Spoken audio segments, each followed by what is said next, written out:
présidentielle 2023, Marie-Josée Ifoku se présente comme candidate de la rupture avec le système de prédation et des conflits tribaux.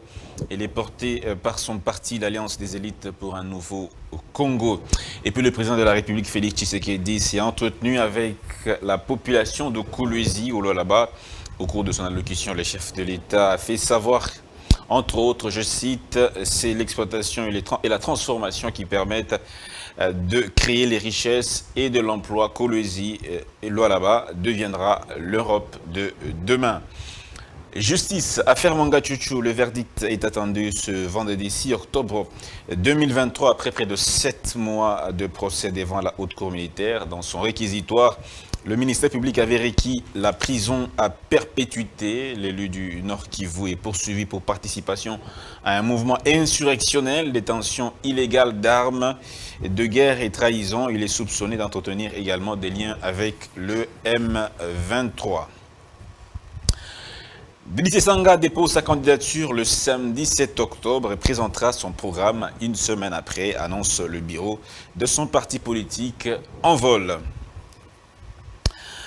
Parlons économie, la Banque centrale du Congo invite les utilisateurs à s'abstenir, les utilisateurs du franc congolais à s'abstenir de toute action visant à dégrader ou susciter des mépris à l'égard de la monnaie nationale. La RDC et les États-Unis favorables au développement d'une chaîne de valeur pour les batteries de véhicules électriques à Kinshasa. Dans la capitale, le personnel politique, membre des cabinets des différents ministères provinciaux, projette une manifestation le 10 octobre prochain pour réclamer 30 mois d'arriérés de salaire et surtout protester contre Gentini Ngobila. La ville de Kindu, chef-lieu de la province du Maniema, a réceptionné près de 489 machines à voter, plus 400 batteries à lithium. Merci de faire confiance à votre chaîne Congo Buzz. C'est parti pour Grande Tribune de ce jour. Nous sommes le vendredi 6 octobre 2023. Nous sommes à Kinshasa. Deux invités avec qui nous allons échanger autour de deux sujets particulièrement. Premièrement, on va se demander quelle doit être la priorité pour les 5 prochaines années. Vous le savez, nous sommes pendant la période électorale. Donc, les 5 prochaines années, nous aurons soit un autre président, soit le même qui va poursuivre pour un deuxième mandat, le président Tshisekedi. Alors, on va réfléchissez également avec nous, que doivent être les priorités ou la priorité pour les 5 prochaines années. Deuxièmement, nous allons nous poser la question de savoir que votent les Congolais. Les Congolais votent-ils les hommes ou ils votent les programmes de ces hommes-là? Ces hommes qui postulent justement. Ils votent qui? Réfléchissez également à la maison et dites-nous, qu'est-ce que vous en pensez? Deux invités, comme je l'ai dit, Monsieur Mathieu Takizala, il est entrepreneur, chef d'entreprise, économiste de formation. C'est toujours un plaisir de vous avoir sur ce plateau. Oui, c'est en tout cas, je vous remercie, parce que ce n'est pas tous les jours qu'on donne aux gens les invitations, parce que c'est une gravité aussi. Et puis je remercie la chaîne Buzz, Congo Buzz et toute l'équipe technique, y compris vos confrères journalistes, parce que j'y suis ici presque 5 ans, si je totalise le mois de janvier. Mais l'unique corps que j'ai toujours dit, je suis reconnaissant, je ne suis pas ce genre de gens où il faut reconnaître le mérite des gens lorsqu'ils sont pris en vie. Je sais que les journalistes vous battez, comme nous tous là, les entrepreneurs. Et puis je ne manquerai pas à vraiment dire à tout entrepreneur qui a choisi la démocratie du Congo comme un terrain d'agir, et de tenir bon, parce que nous savons bien que Covid a passé par là, l'Ukraine, ainsi de suite, les tourmentes, nous sommes en période électorale, vous savez qu'à chaque fois aussi ça frustre la consommation dans le bon sens pour les entreprises. Voilà quoi. Et puis, je ne manquerai pas à dire bonjour à mon co-débatteur qui est en face, Maître Ngoma. Ce n'est pas la première fois qu'on a l'habitude d'échanger dans le plateau. Et c'est une gravité si nous sommes tout le temps devant ceux qui sont à la maison. Nous ne sommes pas plus intelligents qu'eux, mais on tient bon pour faire de sorte que le pays puisse avancer. Merci beaucoup. J'ai aimé une phrase que vous avez prononcée dans votre prise de parole. Nous ne sommes pas plus intelligents que ceux qui nous suivent, mais nous faisons notre mieux pour donner le meilleur de nous-mêmes. C'est une très bonne parole. Alors, Maître Ngoma, bonjour. Merci également d'être avec nous dans Grande Tribune. Merci Dan. Et également, je réitère le même salutation à mon frère Takizala. Et je dis bonne détente à tous ceux-là qui sont arrangés devant leur poste de télé en train de suivre cette grande tribune. Et ici, sur ce plateau, nous venons justement échanger autour des idées. Parce que la démocratie, c'est les idées. Et la démocratie, c'est aussi cette choc des idées. Enfin, que la République gagne. Parce qu'il faut comprendre comment faire la politique autrement. La politique, ce n'est pas la haine, mais la politique, c'est un terrain des idées. Alors, qui propose mieux à celui-là qui propose mieux. Et c'est à lui que le Congolais donnera donc voilà la confiance et les crédits. C'est à lui que le Congolais donnera la confiance et les crédits. Messieurs, dames, donc on va directement se lancer au sujet. À moins que mes invités aient un petit commentaire à faire avant l'émission. Monsieur Mathieu Takizala, vous avez un commentaire à faire? Je dirais à tout homme qui se présente aujourd'hui dans la destinée nationale de faire de sorte que le métier des journalistes revienne un métier.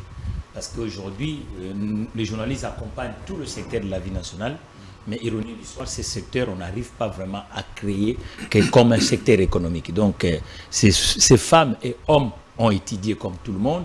Je crois que les entreprises audiovisuelles, avec l'épaisseur de l'informel qui est aujourd'hui en Primo-Cati du Congo, les entreprises audiovisuelles ont du mal d'avoir les sources de financement ou le marché. Il faut vraiment des réformes sérieuses pour ce secteur, pour que nous puissions avoir vraiment des hommes capables à nous accompagner et tous les services de la Primo-Cati du Congo. C'est ce que je peux dire pour l'instant.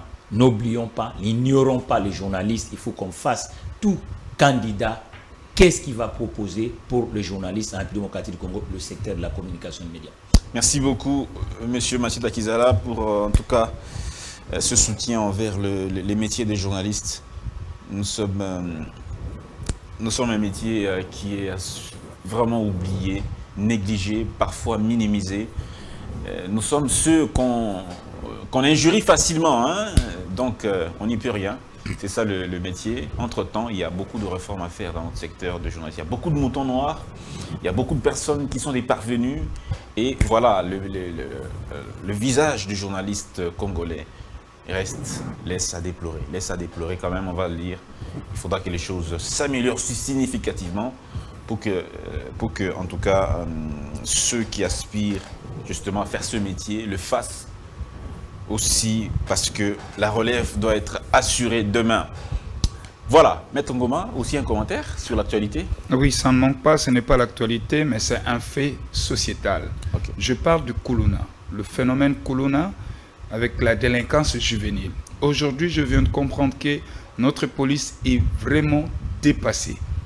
Comprenez qu'il y a à peine 5 à 6 mois, que depuis qu'on a nommé le nouveau patron de la police, M. Blaise Kilimbalimba, qui jusque-là ne fait rien encore dans ce secteur. Depuis qu'il nous a présenté 4 policiers qu'il avait interpellés, il nous a présenté devant les caméras, mais depuis lors, il n'y a plus rien qui s'est fait dans ce secteur. Il y a des quartiers entiers qui se vident. Il y a des communes où, si vous arrivez 19h, vous ne savez plus rentrer dans votre maison, vous devez négocier chez une tante, chez un cousin pour passer nuit, parce que vous avez peur de Kuluna. Les Kuluna, aujourd'hui, font la loi dans les coins et recoins de la capitale.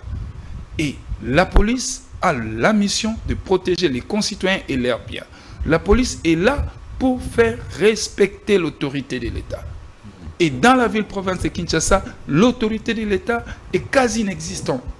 Et tout ça, c'est tout simplement parce que la police n'a pas le temps de pouvoir mettre en place une stratégie visant à attraper d'abord tous ces Kuluna et à décourager d'autres jeunes qui peuvent être tentés à ce genre de pratiques.